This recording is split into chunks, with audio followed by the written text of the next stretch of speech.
Assalamualaikum warahmatullahi ta'ala wabarakatuh.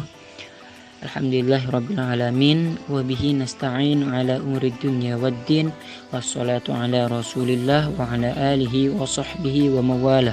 Rabbi shrah li sadri wa yassir li amri wahlul 'uqdatam min lisani yafqahu qawli. Amma ba'd. Yang terhormat Ibu dosen pengampu Ibu Hajah Tri Hidayati MH dan rekan-rekan kelas 2A yang saya banggakan. Puji dan syukur kita kehadirat Allah Subhanahu wa Ta'ala, yang mana karena limpahan nikmat, taufik, hidayah serta inayahnya kita bisa melaksanakan kegiatan rutinitas kita, yaitu diskusi pada mata kuliah hukum perdata ini dengan keadaan yang sehat walafiat.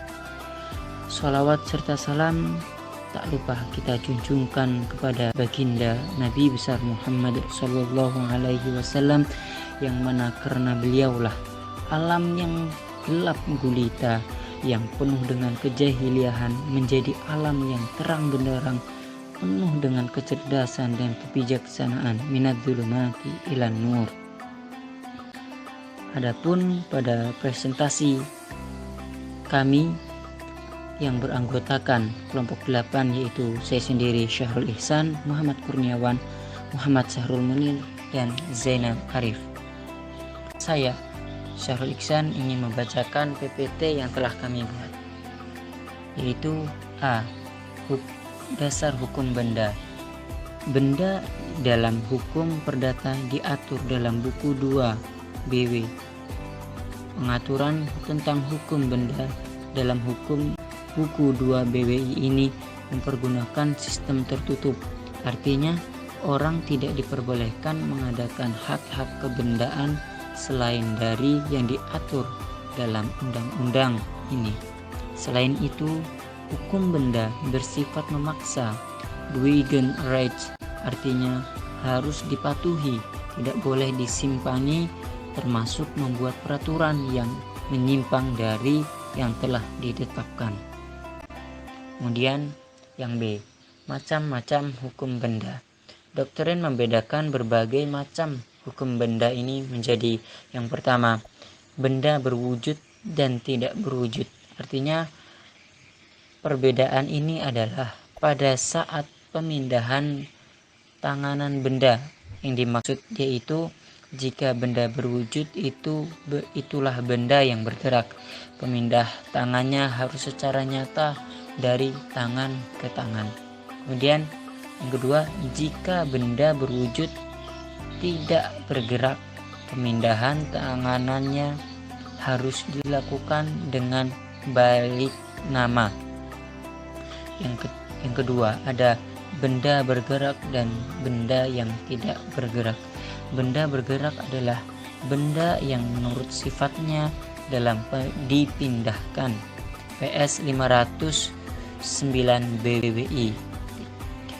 Benda bergerak karena ketentuan undang-undang adalah hak-hak yang melekat pada benda bergerak, yaitu PS 511 BWI. Yang ketiga, benda sudah ada dan benda akan ada. Arti penting perbedaan ini terletak pada pembendaan sebagai jaminan hutang atau pada pelaksanaan perjanjian. Mungkin ini presentasi dari saya Syahrul Ihsan, yang mana akan dilanjutkan oleh rekan-rekan saya Muhammad Kurniawan, Muhammad Sahrul Munir, dan Zainal Arif.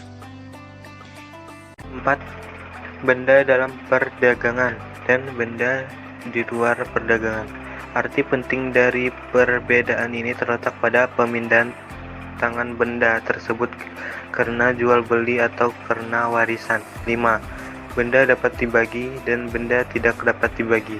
Letak pembedanya menjadi penting dalam hal pemenuhan prestasi suatu perjanjian, di mana terhadap benda yang dapat dibagi, prestasi pemenuhan perjanjian dapat dilakukan tidak sekaligus dalam bertahap. 6. Benda terdaftar dan benda tidak terdaftar. Arti penting pembedaan terletak pada pembuktian kepemilikan benda terdaftar dibuktikan dalam bentuk pendaftarannya. C. Tinjauan karakter hak kebendaan.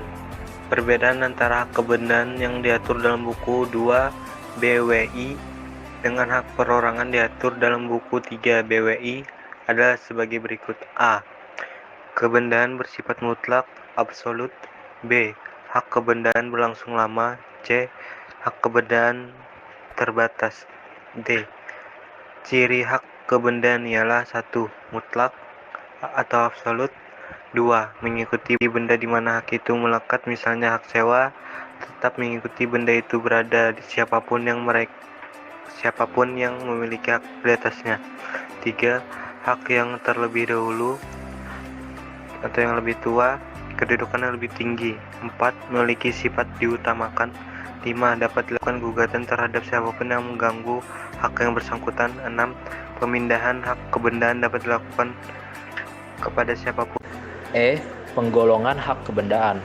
Hak atas kebendaan dibagi dalam 2 macam, yaitu 1. Hak kebendaan yang memberi kenikmatan. 2. Hak kebendaan yang bersifat memberi jaminan. F. Perolehan hak kebendaan. Ada beberapa cara untuk memperoleh hak kebendaan, seperti 1. Melakukan pengakuan. 2. Melalui penemuan. 3. Melalui penyerahan.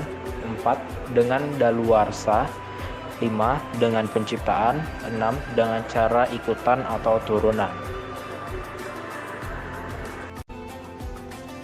G. Hapusnya hak kebendaan. Hak kebendaan dapat dihapus atau lenyap karena hal-hal. 1. Bendanya lenyap atau musnah. 2. Karena dipindah tangankan. 3. Karena pelepasan hak. 4. Karena kadaluarsa. 5. Karena pencabutan hak. H. Tentang hak kebendaan yang memberikan kenikmatan. 1. Bezit. Bezit diatur dalam pasal 529 sampai dengan 568 BWI. Secara harfiah berarti penguasaan. Maksudnya adalah barang siapa menguasai suatu barang maka dia dianggap sebagai pemiliknya.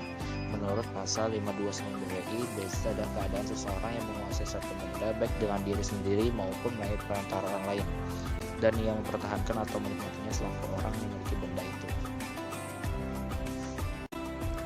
Selanjutnya yaitu hak milik atau hak eigendom.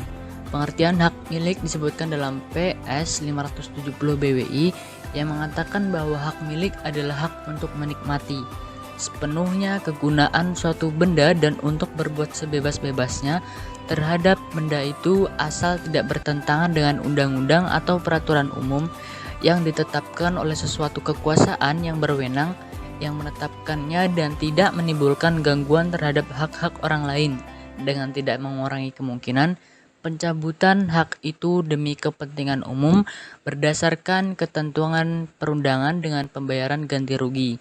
Selanjutnya yaitu hak memungut hasil. Hak memungut hasil adalah hak untuk memungut hasil dari benda orang lain, seolah-olah benda itu miliknya sendiri dengan kewajiban bahwa dirinya harus tetap menjaga benda tersebut tetap dalam keadaan seperti semula, atau yang disebutkan dalam PS 756 BWI, kewajiban dari pemegang hak memungut hasil diatur dalam PS 786 sampai dengan 806 BWI, yaitu 1.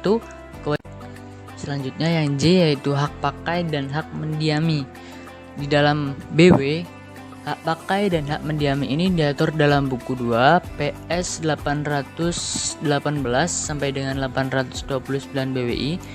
Akan tetapi tidak ada satupun pasal yang memberikan definisi atau pengertian tentang kedua hak tersebut. Di dalam PS 818 BWI hanya disebutkan bahwa hak pakai dan hak mendiami itu merupakan hak kebendaan yang terjadinya dan hapusnya sama seperti hak memungut hasil. Hak pakai sebetulnya sama dengan hak mendiami, namun apabila hak ini menyangkut rumah kediaman maka dinamakan hak mendiami. Mungkin ini saja yang dapat kami sampaikan. Mohon maaf apabila dalam penyampaian atau pengucapan kalimat ada kata-kata yang menyinggung atau tidak berkenan di hati ibu ataupun kawan-kawan. Sebelum kami menutup presentasi dari kami, izinkan kami menyampaikan pantun dari kelompok 8 yang kami dambakan. Makan terasi sama lalapan, makannya di depan Gunung Meratus. Sekian presentasi dari kelompok 8, semoga nilainya dapat 100. Mungkin itu sedikit pantun dari kami. Wabillahi taufiq wal hidayah. Assalamualaikum warahmatullahi taala wabarakatuh.